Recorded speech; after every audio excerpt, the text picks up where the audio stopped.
Bona nit! Estan de sort perquè ja s'ha acabat el hat-trick dolent i comença el hat-trick bo, el hat-trick Barça. Ja ens acompanya l'Àngel Pichi Alonso. Bona nit, Pichi.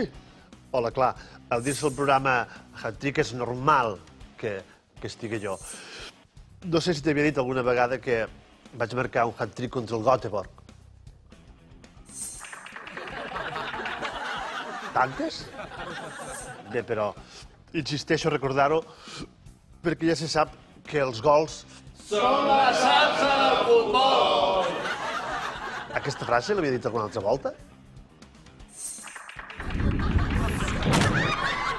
Unes quantes, Pichi. Unes quantes. Després de la victòria contra el Bayern, el joc del Barça ha rebut elogis fins i tot del seu etern rival. Anem a veure què va dir el xulo de Guti després del partit del Real Madrid. Guti, ¿contento por volver a jugar? Claro, he demostrado que soy imprescindible. Hemos ganado gracias a mí. ¿Habéis visto el pase de gol que he hecho? Si queréis os lo repito ahora mismo. Mira, apartaos. Veo a Robben cómo se desmarca. Chuto de rosca. Chumba. La pelota se eleva, va cogiendo efecto. Pim, pim, pim, pim, pim, pim, pim. Más efecto. Pum, pum, pum, pum, pum, pum.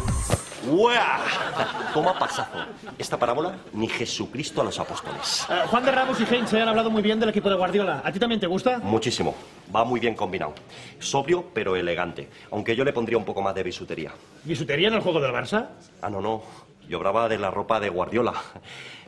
Yo de él me pondría un no me olvides como este.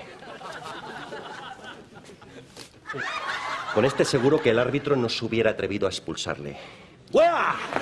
Tranquilo, primo. Bueno, nenes, me voy que he quedado con Sergio Ramos a la salida de los toros a ver si clavamos alguna banderilla. Ole, ole, ole, ole, ole. La premsa de Madrid està rabiosa i no ha acceptat la victòria del Barça de dissabte. De fet, estan una mica obsessionats amb l'àrbitre Iturralde. El Marca publicava avui. Esta mañana Iturralde se equivocó de bus. ¿Veis cómo es tonto? I per la seva part, el diari AS traia una sorprenent noia de contraportada. Iturralde se deja comprar de nuevo y nos enseña el pito. Veig que t'ha fet gràcia això del pito, Pichi?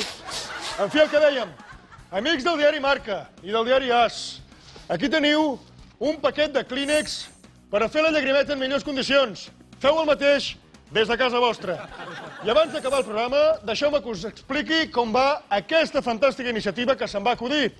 La de portar la tofa més llarga de la tele? No, aquesta no. Em refereixo a que posin el nom de Camp Nou a una parada de metro. Té, aquí tens la samarreta d'aquesta campanya. En qüestió de dies es farà oficial la parada de metro Camp Nou. Perdona, és que cada setmana em dones una samarreta i ja no sé on posar-les. Doncs prepara't perquè estic a punt de començar la nova campanya, que és que el Camp Nou es digui Metro. Si al metro es posa el nom de Camp Nou, per què al Camp Nou no s'ha de posar el nom de Metro? Perquè és una solemne tonteria. Gràcies, Pichi. Fins la setmana que ve. Bona nit i adéu-siau.